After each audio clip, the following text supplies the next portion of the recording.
Oke,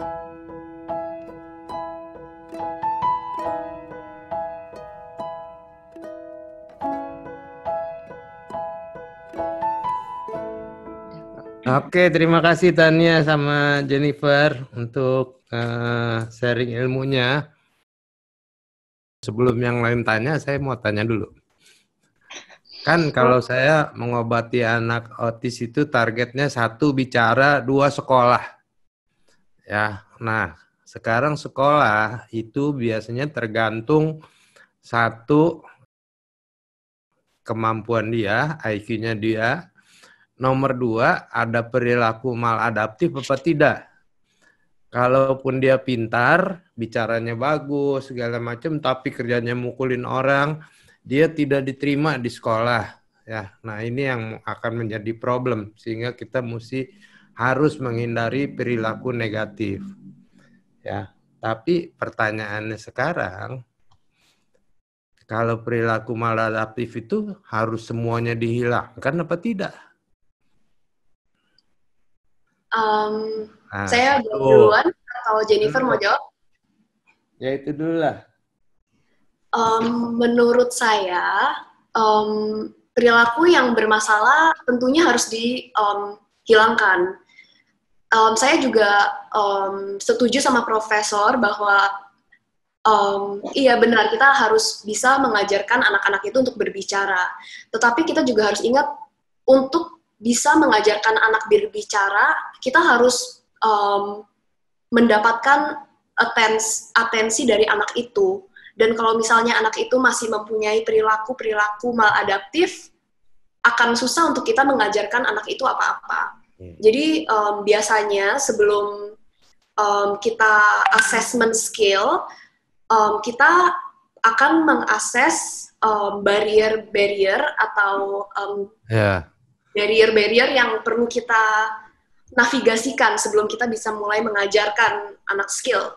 Maksudnya begini nih, kan ada juga perilaku maladaptif yang ya gini-gini dah, itu kan bisa dianggap perilaku maladaptif ya. Atau misalnya gini-gini dah, suka ngupil, itu kan maladaptif juga kan? Apa semuanya mesti dihilangkan? Kalau menurut saya, perilaku maladaptif itu pasti ada di semua anak. Tapi yang bikin itu perlu dikasih intervensi atau enggak, itu adalah seberapa itu mengganggu kegiatan belajar dia. Kalau misalnya dia cuma kayak gini-gini dan tidak mengganggu, dia masih bisa konsentrasi, masih bisa belajar. Nah itu sebenarnya nggak perlu lah gitu. Jadi kalau ringan-ringan saja, ya udah nggak apa-apa, maafin aja ya. Iya. Kita kan semua masing-masing juga ada perilaku negatif ya. Benar sekali. Ada. Ya, kalau ibu-ibu nggak usah nafsu lah, dok anak saya suka gini-gini, ya nggak apa-apa, begini-begini sedikit ya. Anak saya kok jinjit terus, ya jinjit nggak apa-apa lah sedikit-sedikit, ya asal jangan terus-terusan gitu. Itu satu pesannya. Jadi kalau ringan-ringan ya udah nggak apa-apa. Nomor 2, pertanyaannya. Tanya saya dulu nih. Tadi waktu dibacakan slide itu ada tuh mengatasi perilaku negatif sedapat mungkin jangan pakai hukuman. Kalau bilangnya sedapat mungkin, artinya masih ada dong yang dihukum. Nah, ya, sampai di mana boleh menghukum anak kalau berperilaku negatif? Jadi begini. Tania, begini. Saya jadi dokter nih. Banyak juga ibu-ibu datang, nih dok udah saya pukulin nih nggak nurut-nurut juga nih gitu.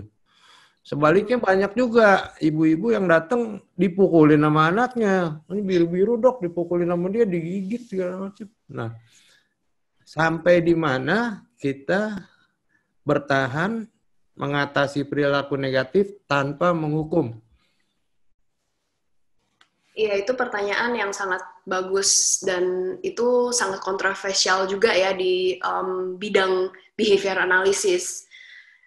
Jadi kita sebagai behavior analyst, kita punya kode etik di mana ditulis bahwa kita sebagai practitioner atau clinician harus mencoba dahulu strategi-strategi yang menggunakan reinforcement sebelum kita memakai strategi-strategi punishment. Dan betul, di slide tadi ada tulisannya sebisa mungkin mencoba memakai konsekuensi yang positif dan tidak memakai hukuman. Dan ini karena hukuman itu di bahasa behavior analysis itu artinya sedikit beda dengan hukuman yang kita pakai, arti hukuman yang kita pakai sehari-hari. Hukuman di behavior analysis itu berarti sesuatu yang bisa membuat perilaku lebih dikit ke depannya. Pusing. Cuman Ya, begini, dulu kan zamannya Prof. Lovas itu masih ada hukuman, masih pakai panis. Tapi belakangan baru berkembang jadi no panis. Ya, barangkali buat ibu-ibu kita stick ke no panis dulu lah ya, yang gampang ya. Kalau bisa kasih hore, kalau nggak bisa nggak dapet hore, tapi jangan dimarahin gitu kan? Ya. Gampangnya gitu. Sekarang giliran ibu-ibu bertanya. Oke, saya langsung ya, Prof. Ya. Oke.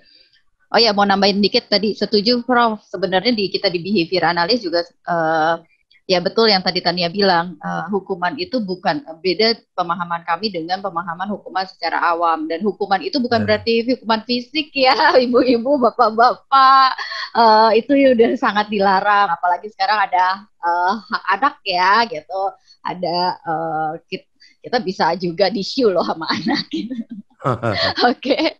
Nah, ini ada pertanyaan dari Caca Afradisa. Apakah pada konsep automatic reinforcement ini berhubungan dengan kebutuhan anak akan sensori dia atau sensory seeking? Atau kedua hal ini adalah hal yang berbeda?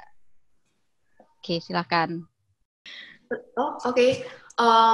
Ya, jadi sensory seeking behavior itu ya berfungsi otomatis.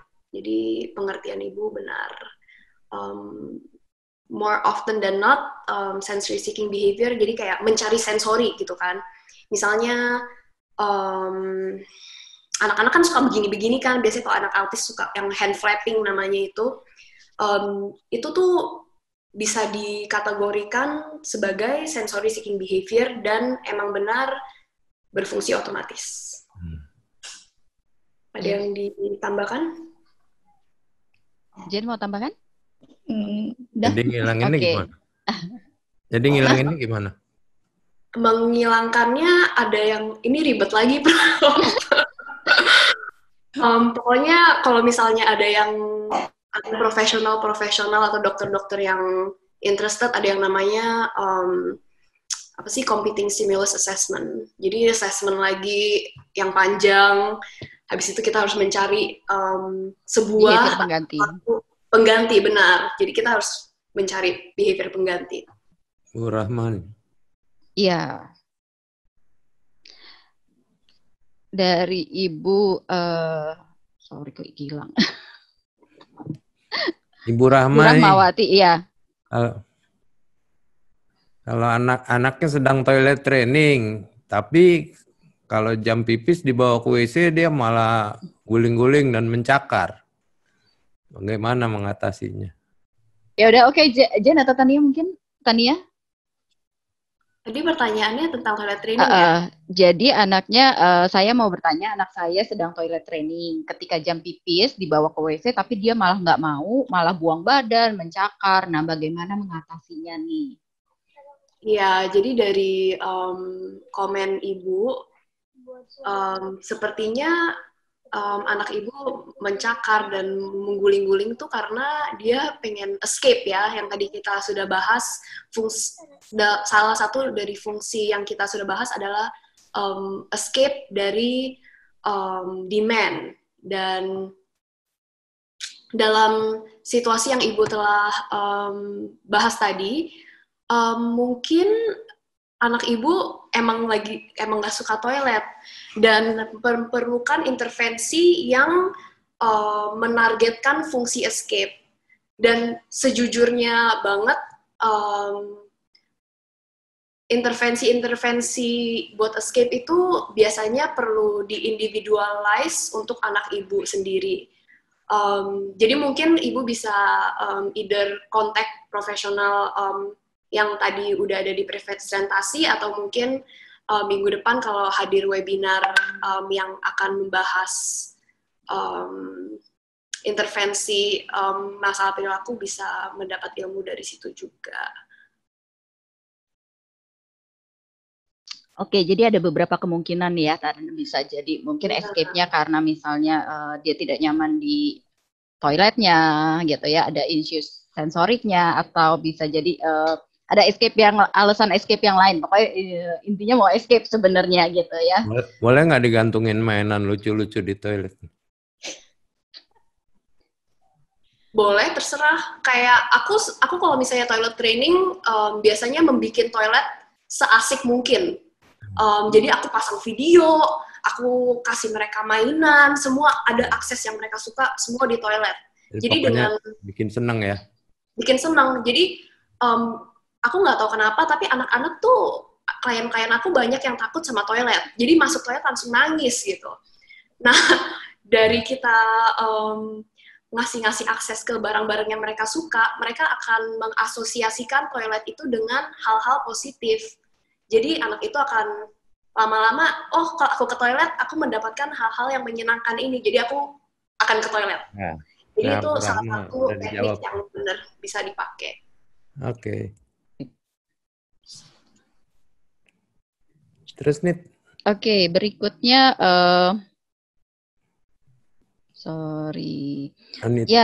Ari Sulistyawati, pertanyaan untuk Jennifer, bagaimana cara merespon perilaku otomatis yang negatif pada anak autism agar anak tersebut paham bahwa perilaku tersebut salah dan tidak boleh diulang. Misal memegang kelamin bagian anak laki. Nah, mengingat perilaku otomatis tersebut seperti dijelaskan tadi bersifat internal atau pribadi atau tidak perlu input dari luar. Oke. Anaknya megang titiknya sendiri. Ya, gitu. Ini kan ya tadi automatic reinforcement. Jadi kalau automatic reinforcement yang seperti itu, kita nggak bisa bilang nggak boleh dan larang. Tapi yang kita bisa lakukan itu mungkin mengajarkan dia untuk melakukan itu di tempat mungkin yang lebih private. Jadi kita kasih tahu mereka kayak, oh boleh ngelakuin tapi mungkin di kamar mandi. Jadi kalau misalnya di publik nggak boleh gitu. Jadi itu yang bisa kita lakukan. Tapi kalau untuk nggak megang sama sekali atau tidak melakukan sama sekali itu nggak bisa karena itu kebutuhan dia, sensori dia. Oke, ya. Jadi sebenarnya juga nggak bisa. Yang kita batasi adalah tadi tempat, waktu, gitu ya. Tapi bukan akses ke sensori. Oke, dari Ibu Rintis Dinding Tias, saya memiliki murid autis yang suka memukul diri sendiri dan orang lain. Target orang yang sering dipukul adalah saya dan pengasuhnya. Dia akan mengejar sampai bisa memukul. Jika tidak bisa memukul, murid akan menangis, berteriak, dan menyakiti diri sendiri. Kemudian ketika anak menyakiti diri sendiri, tangan saya pegang, setelah tangannya saya lepas, anak malah menarik kembali tangan saya. Saya sudah memakai fiksasi dan visual support, tetapi perilaku memukul tidak berkurang. Cara apa yang bisa digunakan untuk mengurangi perilaku tersebut? Terima kasih.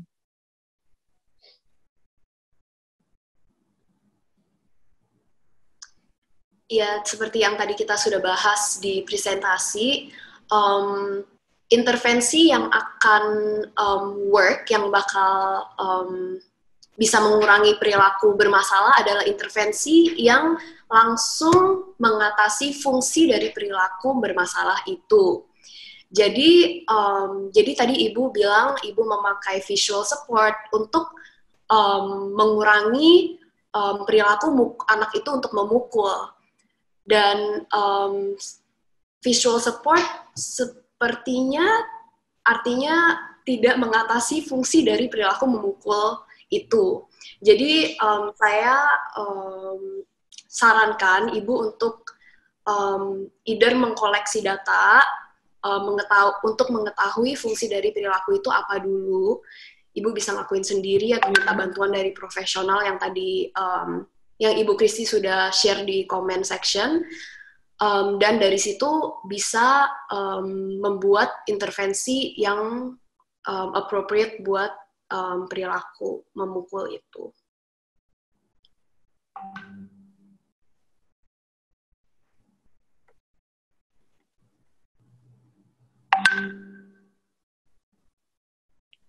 Ini Lupa, masih di mute.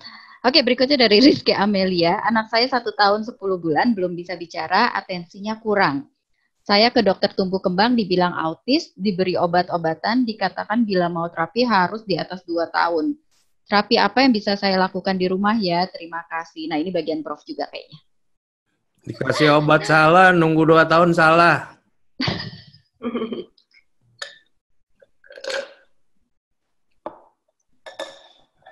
Yo, jawabnya itu aja. Harusnya jangan nunggu dan harus nggak perlu obat gitu ya, Prof? Ya. Oke. Ada lagi tambahan dari teman-teman? Mungkin apa yang bisa dilakukan di rumah? Kalau untuk apa yang bisa dilakukan di rumah, mungkin bisa refer ke presentasi Bu Ruri yang beberapa minggu lalu ya. Jadi itu kan, jadi Bu Ruri juga memberi training supaya orang tua tuh bisa melakukan terapi di rumah. Jadi mungkin kalau ikut grupnya Bu Ruri bisa sangat membantu. Nah, ini ada pertanyaan yang hampir mirip sih. Saya mau tanya, ini anak saya 3 tahun lebih sudah ikut terapi, beberapa kali pertemuan ada kemajuan untuk perilakunya. Tapi sekarang dia jadi suka bertanya, semua hal dia tanya terus apa-apa. Sulit untuk diatur, tidak mau mengikuti instruksi, dan terkadang suka tiba-tiba mukul dan menendang saya, mamanya. Bagaimana cara mengatasinya ya? Sekarang si anak juga suka gigit jari dan suka bengong. Gitu.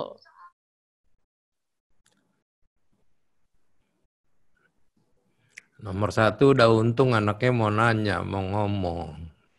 Dibandingkan anak yang nggak mau ngomong kan jauh lebih bagus anaknya banyak bertanya ya.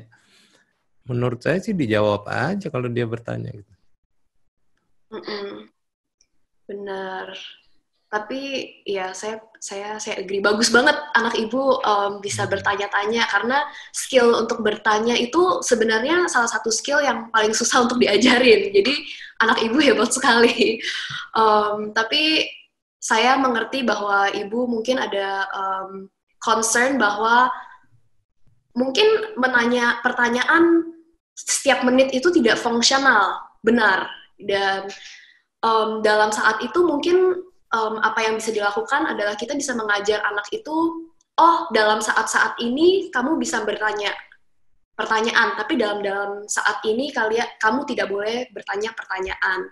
Misalnya ibu bisa pura-pura nggak lagi telepon sama orang. Nah kalau misalnya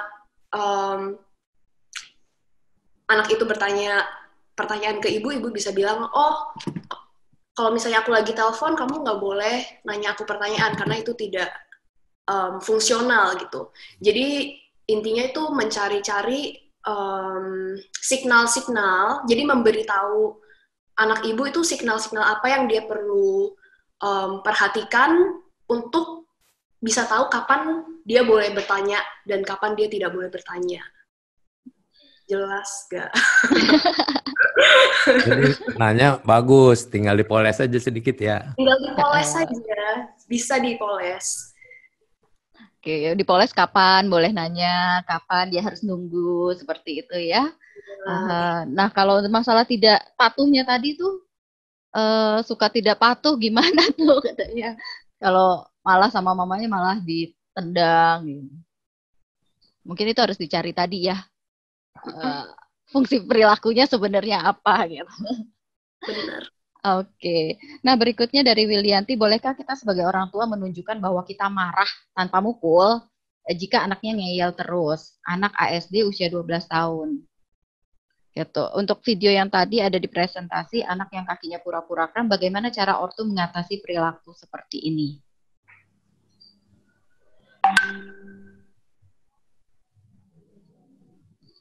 Silakan. Jen atau Tania?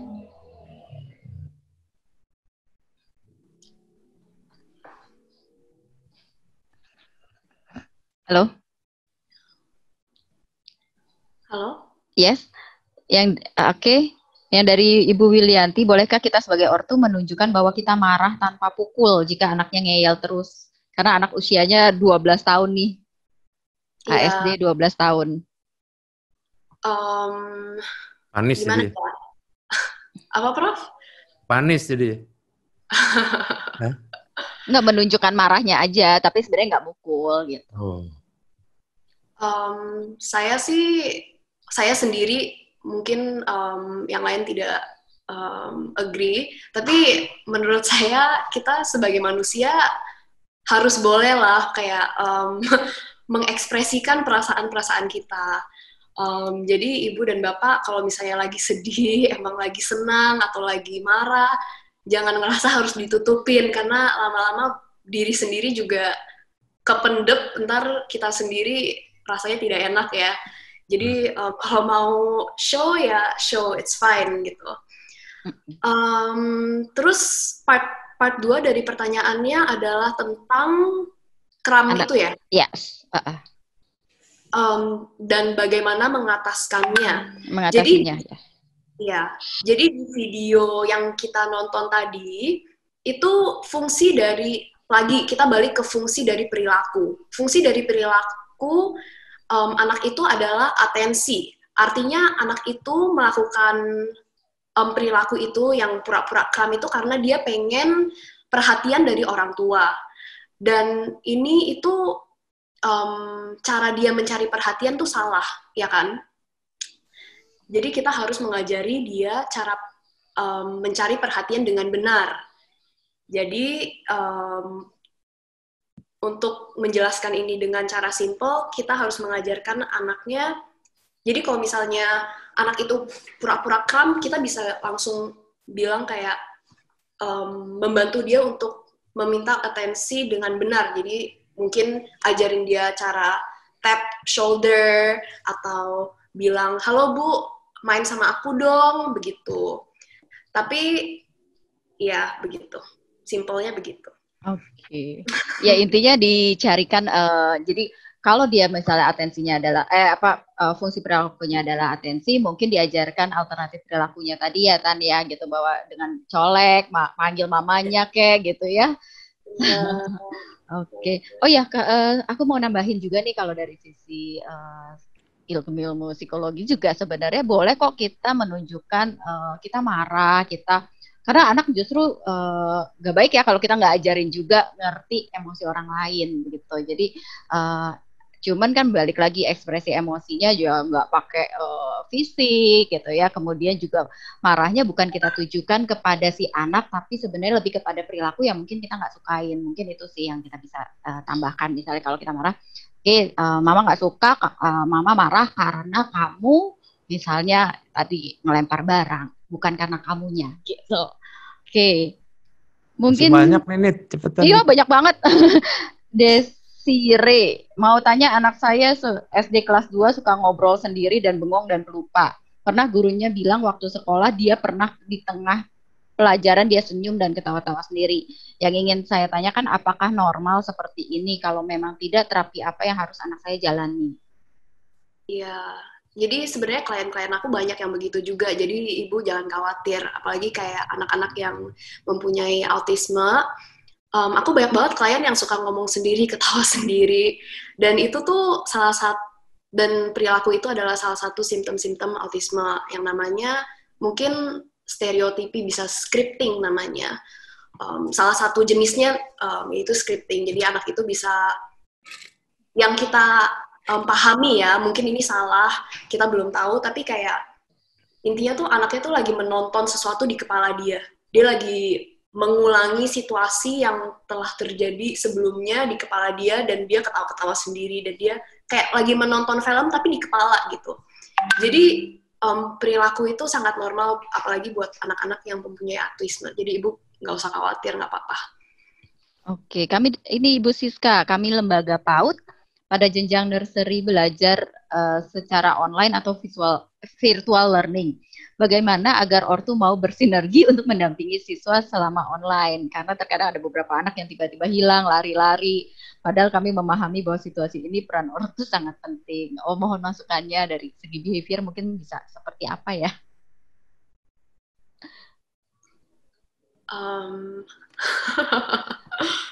Aduh. Kayak ini masalah kita semua nih, Bu. Di field behavior analysis juga begini, sama. Yang aku bisa input sedikit adalah, sekali lagi kita harus mengertikan dari sisi orang tua juga ya. Jadi pas pertama kali saya mulai bekerja sebagai behavior analyst tuh saya sendiri sering ngerasa kayak, aduh kenapa sih orang tua nggak mau bantuin terapi anak. Tapi lama-lama tuh kita harus juga mengerti, jadi orang tua susah, dan mereka mempunyai kepentingan-kepentingan dan kerjaan-kerjaan lain gitu. Tapi again kita harus ingat orang tua itu manusia kan, manusia yang perlu dimotivasikan. Jadi kalau dari sisi pandang behavior, kalau kita bisa menemukan motivasi untuk orang tua itu, dan kita bisa memakai motivasi itu untuk orang tua lebih aktif dalam terapi, menurut saya itu sangat bisa membantu. Saya mau nambahin, jadi mungkin caranya pertama dengan mungkin menjelaskan. Mungkin orang tua bisa juga dia nggak mau mendampingi bukan karena nggak mau, mungkin karena bingung juga, aduh susah gitu kan. Mungkin kita bisa dengan cara menjelaskan kenapa penting untuk mendampingi anak, lalu juga gimana caranya. Misalnya, oh Bu, kalau misalnya anak gini, mungkin Ibu bisa kayak gini. Kalau anak lari, Ibu bisa gini. Jadi kita bantu mereka untuk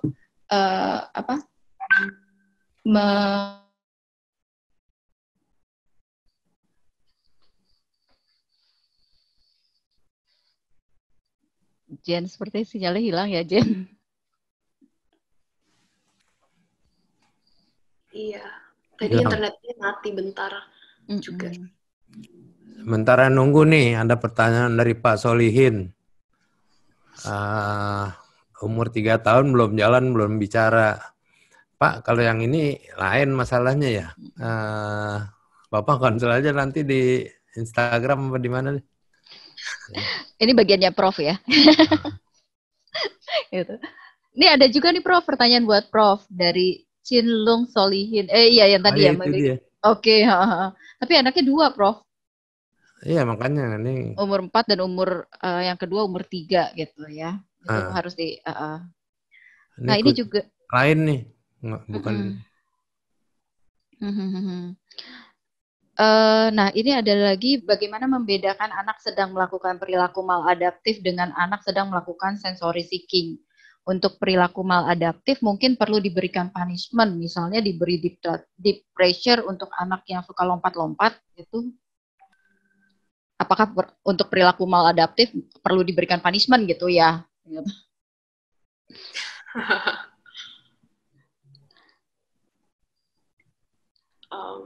Membedakan perilaku maladaptif dengan sensory seeking gimana tuh Tan? Iya, jadi gimana ya jelasinnya ya? Tidak semua perilaku sensory seeking itu nggak semuanya maladaptif.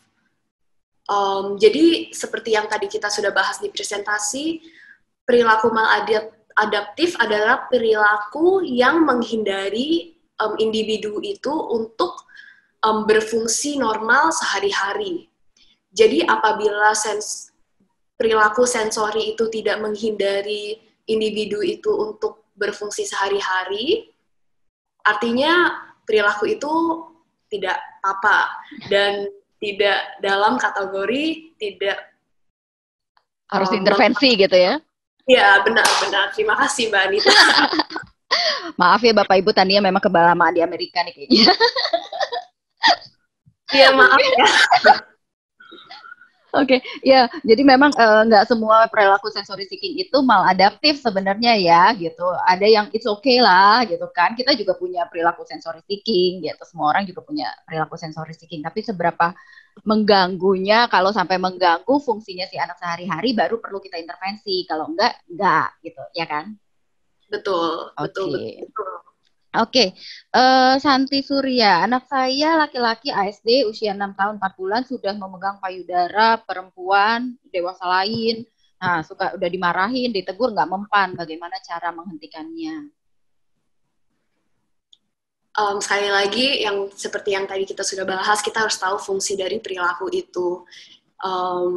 Apakah dia memegang payudara orang lain karena dia pengen akan perhatian dari orang itu, apakah dia memegang payudara karena dia suka rasanya, kita nggak tahu. Jadi sebelum kita tahu mengapa dia melakukan hal itu, kita tidak bisa merekomendasikan intervensi. Jadi harus dicari tahu dulu ya, bisa jadi karena misalnya respon orangnya gitu ya, kalau orang berteriak ya ngelihat wah lucu gitu ya, bisa karena tadi ya sensasi sensorinya. Oke, bagaimana mengatasi anak yang benturin kepala ke dinding dan berontak dengan sangat kuat? Kita nahan agar anak tidak melukai diri sendiri dan kita cuekin, tapi kita takut saking kuatnya kita pegang malah kesakitan. Nah, seperti itu tuh.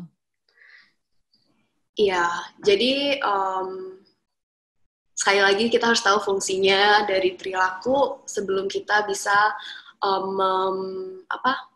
mengintervensikan perilaku bermasalah itu.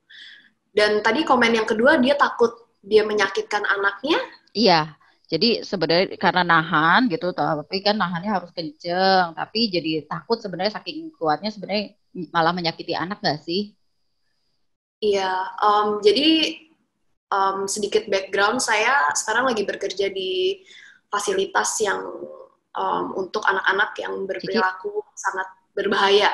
Jadi tiap hari kita emang ada pakai helm, pakai sarung tangan yang panjang gitu.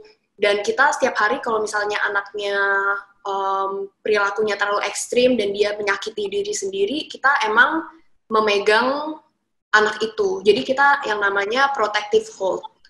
Tetapi untuk bisa melakukan hold ini dengan aman, emang perlu training. Kalau misalnya Anda mempunyai training untuk melaksanakan hold atau pegangan untuk menyetopkan pukulan itu dengan aman, dan artinya menurut aku it's fine gitu. Tapi kalau misalnya Anda tidak ada training, mungkin Anda bisa menyakitkan. Jadi harus hati-hati aja. Ya, hati-hati di bagian sini, bagian dada, bagian leher, bagian perut. Itu kalau misalnya Anda lagi megang anak, bagian-bagian sini, leher, perut, itu nggak boleh dipegang. Dan Anda kalau misalnya lagi memegang anak, harus melihat terus afek muka. Kalau misalnya kelihatan mereka sudah mulai tidak bisa menapas, itu Anda harus benar-benar harus stop. Jadi Anda harus benar-benar melihat anaknya terus. Kita harus lihat respon anaknya ya. Oke, Mbak Ruri mungkin ada yang mau ditambahin?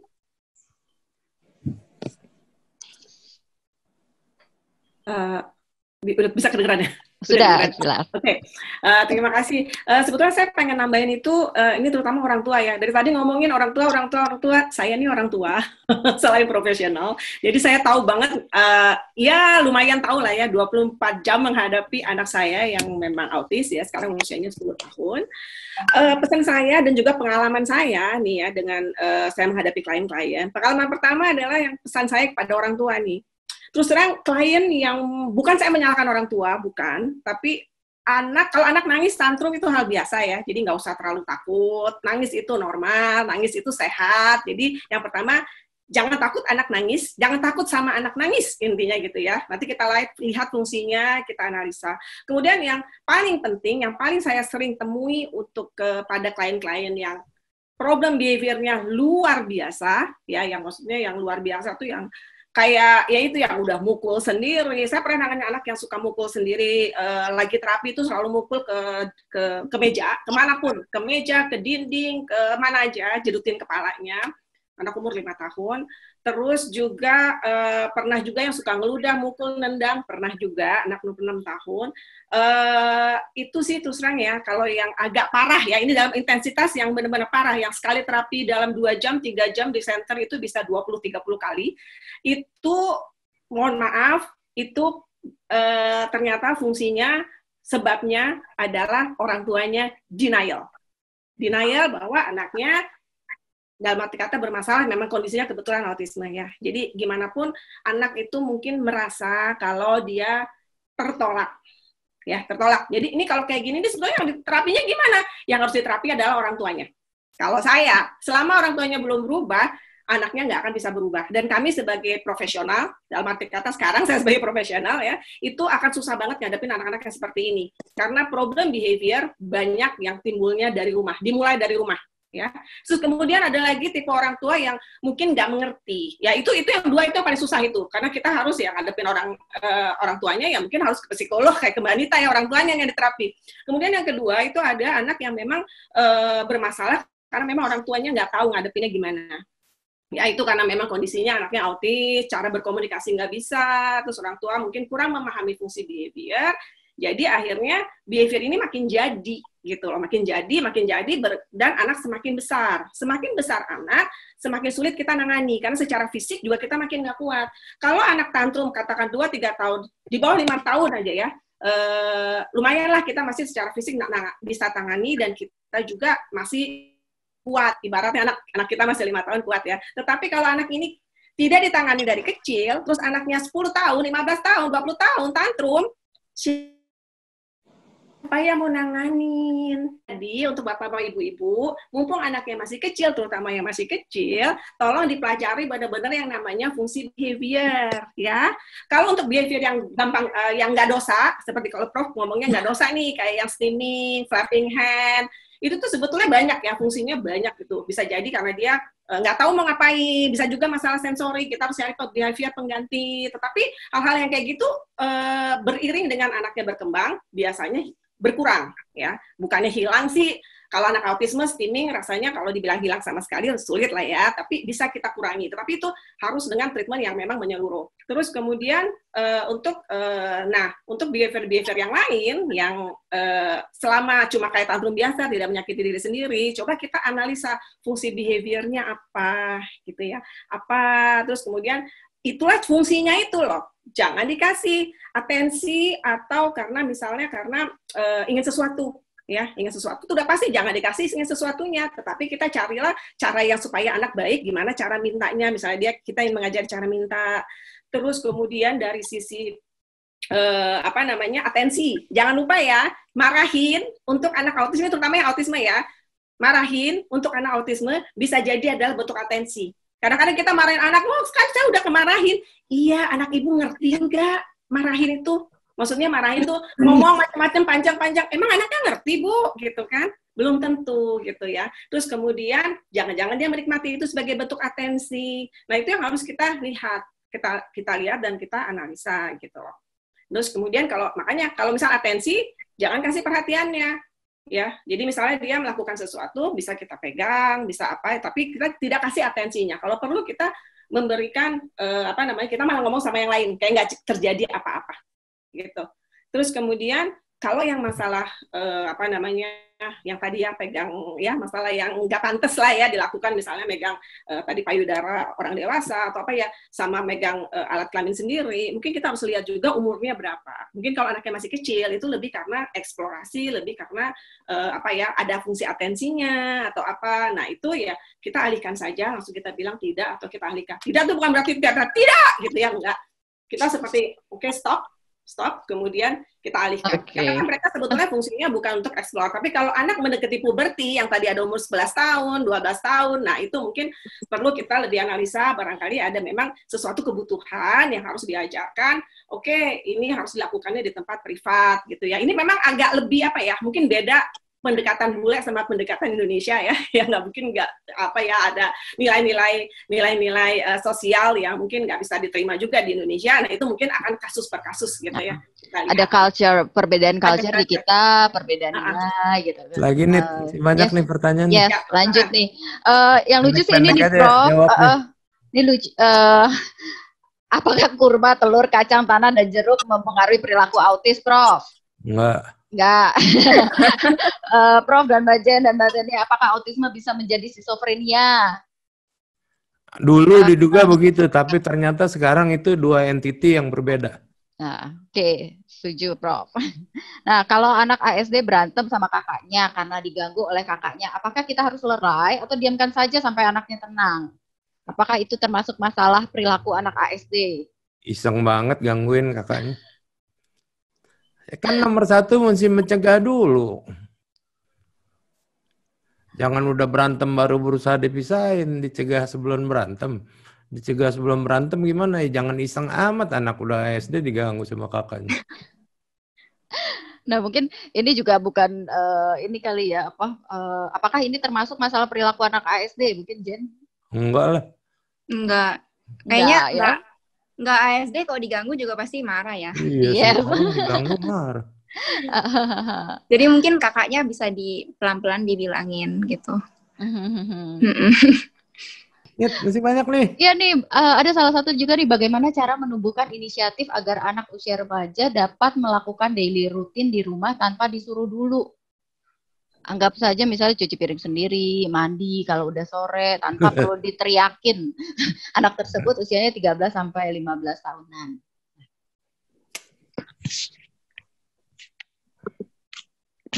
Gimana biar bisa inisiatif? Kalau pertama mungkin bisa dibikinin visual schedule atau schedule aja gitu. Jadi dia tahu ekspektasinya, misalnya kalau habis makan piring harus ditaruh misalnya harus dicuci. Terus kalau misalnya udah sore, waktunya mandi gitu. Mungkin bisa dibantu dengan schedule seperti itu sih awalnya. Oke, jadi ya tergantung ininya ya, tergantung kemampuan anak. Kalau misal memang udah bisa baca, kita bisa pakai tertulis gitu ya schedule-nya ya. Kalau enggak pakai visual gambar atau apa gitu ya. Iya. Oke. Selain itu mungkin kalau untuk meningkatkan inisiatifnya bagaimana tuh? Pakai reward gitu ya? Iya, mungkin bisa ada reward. Ya, mungkin bisa pakai reinforcement. Jadi kalau misalnya dia cuci piring sendiri, kita bisa bilang terima kasih, good job, terima kasih udah cuci piring sendiri, atau udah sore udah mandi ya, oke, udah mandi, oke kita nonton TV bareng atau seperti itu. Ini banyak pertanyaan yang sulit membedakan sensory seeking dengan maladaptive behavior. Tadi udah dijelaskan, tapi menurut saya kurang straight jawabnya gitu. Bisa dibantu nggak? Saya takut salah pengertian nih. Sekarang ini lagi top banget nih, semua sensory seeking gitu. Siapa mau jawab? Mbak Anita mungkin. Iya. Coba. Mungkin nanti teman-teman juga bantu ya. Kalau sepemahaman saya memang betul sensory seeking itu adalah memang perilaku. Bahasa Indonesianya kan perilaku mencari input sensori sebenarnya gitu ya. Memang kan anak-anak ini memiliki kebutuhan sensori masing-masing beda-beda gitu. Dari tiap satu anak lain tuh beda-beda. Jadi kadang ada anak yang butuh bergerak, ada anak yang butuh melihat, ada anak yang butuh meraba-raba gitu ya, beda-beda. Nah, itu adalah perilaku sensory seeking. Tapi apakah perilaku itu kemudian menjadi maladaptif atau tidak, seperti yang tadi dijelaskan oleh Tania dan Jen, bahwa ketika perilaku tersebut sudah mengganggu fungsi dari si anak, baru kita bilang itu adalah perilaku yang maladaptif gitu. Kalau ya misalnya kayak ini anak suka megang-megang tekstur gitu ya. Misalnya nih saya punya dompet, saya seneng nih megang-megang kainnya nih misalnya gitu. Nah, ini sensory seeking. Tapi kalau misalnya saya bisa aja saya pegang-pegang terus, oke, sekarang Anita waktunya belajar, terus dia taruh dulu ya. Oke, saya taruh. Selesai masalahnya. Nah, itu sebenarnya belum bisa dibilang nggak masuk dalam maladaptive behavior. Tapi kalau misalnya, oke, Anita taruh, wah saya teriak-teriak, saya tantrum jadinya. Nah itu udah masuk salah satu yang maladaptive behavior. Atau ya betul-betul dia nggak bisa, kita suruh ambil kartu, ambil minum, nggak mau nih, dia pegang terus. Nah itu kan mengganggu fungsi dia sehari-hari. Nah otomatis itu menjadi perilaku yang kita bilang maladaptif, dan dia butuh diintervensi. Berarti gimana nih cara ngurangin pegang-pegangnya ini gitu. Jadi kalau sensory seeking itu lebih banyak dia kerjain terus-terusan ya, nggak berhenti-berhenti ya? Iya, kalau kayak tadi anak yang lari di video kan lari bolak-balik gitu ya. Tapi kalau misalnya tiba-tiba dia dipanggil gitu ya, siapa namanya? Joni gitu ya. Joni sini. Terus udah dia berhenti, dia datengin ke kita, itu nggak termasuk maladaptif karena dia tuh bisa stop, bisa tetap pay attention terhadap lingkungan. Tapi kalau dia gitu terus dipanggil, diapain, dia terus bolak-balik lari. Nah, itu mungkin masuk dalam maladaptive behavior dan butuh diintervensi. Seperti itu. Nah, yang tadi Prof selalu bilang, kalau nggak dosa ya udahlah, nggak apa-apa, sedikit-sedikit ya. Ada pertanyaan nih, bagaimana tahu anak hiperaktif atau aktifnya masih wajar? Nah, kalau mengganggu aktivitas kali ya, Prof. Hah? Kalau hiperaktif sendiri kan sebenarnya hiperaktif kalau kita bilang ADHD itu kan suatu diagnosa sendiri ya gitu. Attention deficit hyperactive disorder mungkin seperti itu. Tapi hiperaktif di sini yang mana maksudnya? Apakah anaknya lebih aktif saja dibandingkan anak lain? Gitu. Itu yang kita harus lihat. Dan kalau tidak wajar ya balik lagi sebenarnya sama si sensory seeking behavior tadi. Seberapa mengganggu fungsinya? Kalau anaknya aktifnya banget sampai nggak bisa belajar, nggak bisa ini, itu kan berarti mengganggu fungsinya si anak sehari-hari. Ya berarti mungkin itu butuh diintervensi gitu. Kasih tips. Kalau aktif selesai, kalau hiperaktif nggak selesai.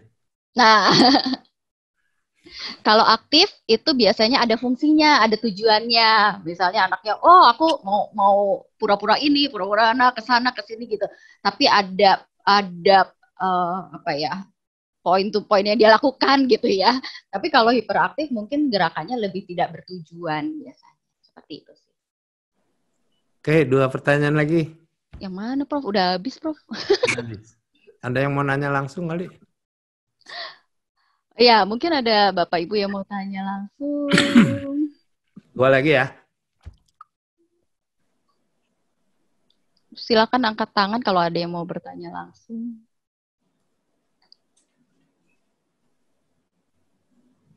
Nah, ini ada Ibu Endang juga. Saya juga mulai merilekskan diri kalau anak saya yang ASD menstimulasi dirinya selama nggak merugikan. Karena saya juga baru sadar, saya sendiri suka mencari sensori kayak gerakan-gerakan kaki waktu nunggu antrian, atau pas lagi bosan, garuk-garuk badan. Nah, iya betul. Keren nih Bu Endang nih, relax. Nggak harus semuanya kok.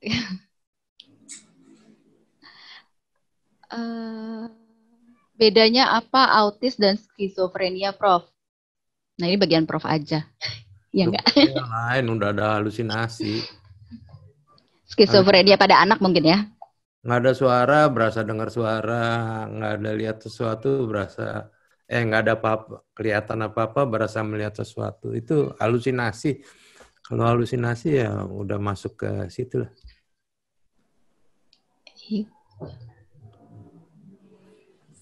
Ibu Erika Dina.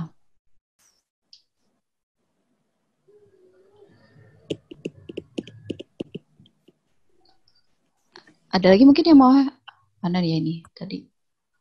Anak normal, udah remaja jadi gangguan perilaku bisa nggak?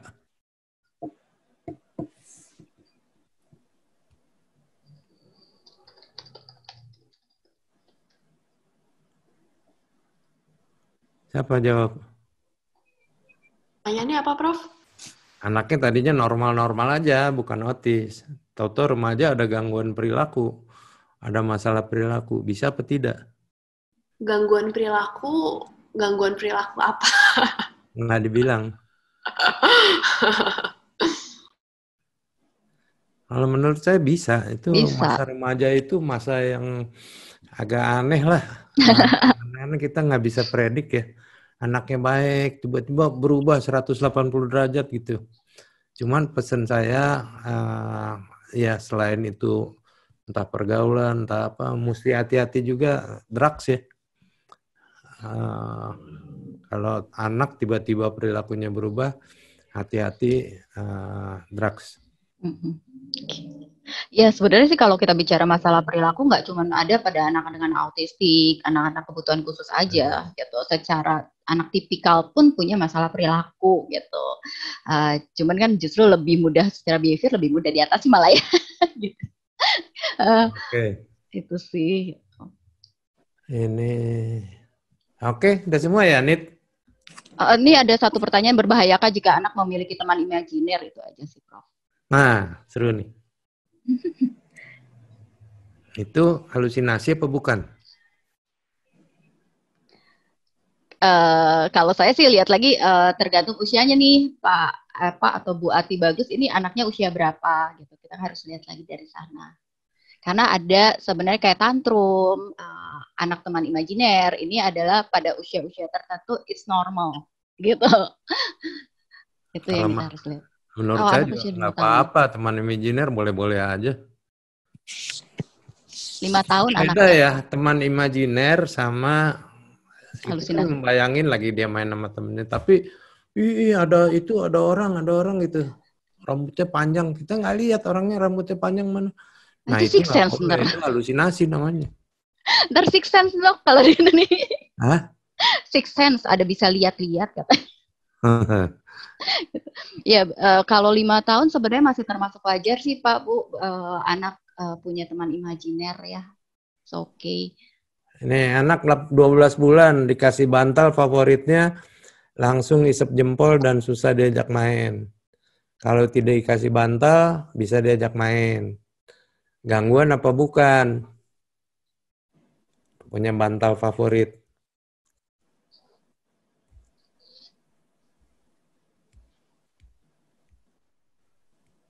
Kalau anak nih yang jawab nih. Oh iya. Oh ya dong, sorry. Bantal bau. Anak 12 bulan dikasih bantal favoritnya dia langsung isap jempol dan sulit diajak main. Tapi kalau tidak dikasih bantal dia bisa diajak main. Apa ini berarti ada gangguan? Balik lagi sih kalau dari prinsip behavior. Kalau dari prinsip behavior ada apa, kenapa, terus apa yang terjadi gitu ya.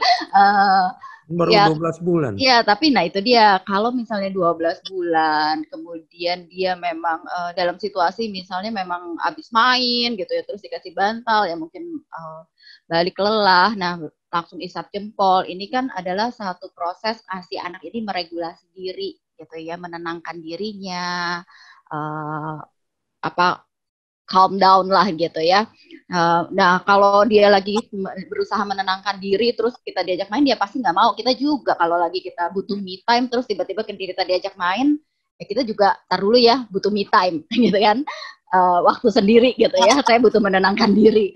Nah ini anak itu juga mungkin seperti itu. Tapi kalau misalnya pada periode waktunya berapa lama, kalau terus-terusan ya mungkin kita harus hati-hati. Tapi kalau misalnya dalam periode waktu tertentu, abis itu dia dia akan balik lagi main dan lain-lain dengan kita, it's okay. Dia tanyanya bantal bau boleh apa enggak? Kalau bantal baunya mah boleh-boleh aja, kenapa enggak? Boleh. Gitu ya. Ada periodenya, ada periode usianya, dan it's okay kalau masih 12 bulan untuk dia bawa-bawa sesuatu karena itu bagian dari perkembangan psikologi. Gitu. Ini pertanyaan buat satu lagi buat Jennifer sama Tanya. Anak suka ngomong sendiri, ketawa-ketawa sendiri, udah ya tadi ya? Udah dibahas. Udah ya tadi ya. Nggak ada lagi pertanyaannya? Adanya ini Prof, kalau tidur nih Prof. Kalau anak dari umur 2 tahun sampai sekarang mau 4 tahun, kadang-kadang bangun tidur malam nangis bisa sampai 2-3 jam, nggak berhenti sampai mengganggu tetangga, normal nggak? Itu. Tidur bangun? kadang-kadang bangun tidur malam nangis gitu, bisa sampai 2-3 ini jam. udah Itu ini bukan bukannya masalah perilaku nih, gangguan tidur nih, lain lagi. Yes. Biasanya organik, bukannya hanya perilaku. Ada penyebabnya gitu. Sakit lah penyebabnya. Oke. Jadi konsul aja ke dokter anak. Dokter anak ya. Gitu. Karena udah dari 2 tahun sampai sekarang. Saya mau tanya, anak saya didiagnosa ASD usia 3 tahun 2 bulan, sudah lumayan banyak paham perintah atau larangan, tapi masih belum ada keinginan untuk bicara. Tapi untuk panggil ayah, mama, nenek sudah mau, tapi seperti minum, makan susah sekali. Nah, mungkin itu untuk yang kemarin ya, belajar sesi kemarin sama Bu Ruri tentang verbal behavior. Oke. Nih, satu lagi lah, Bu Erika nih, dia nanya 2 kali. Oh ini, ya, tadi saya skip nih. Anak saya umur 5 tahun, kalau ditanya jawabannya suka diplesetin. Padahal dia tahu jawabannya. Nah, setelah jawab, dia ketawa seperti senang melihat orang bingung. Kalau disuruh mengerjakan sesuatu, cepat sekali selesai, tapi nggak rapi. Apakah ini masalah perilaku atau harus diterapi gitu?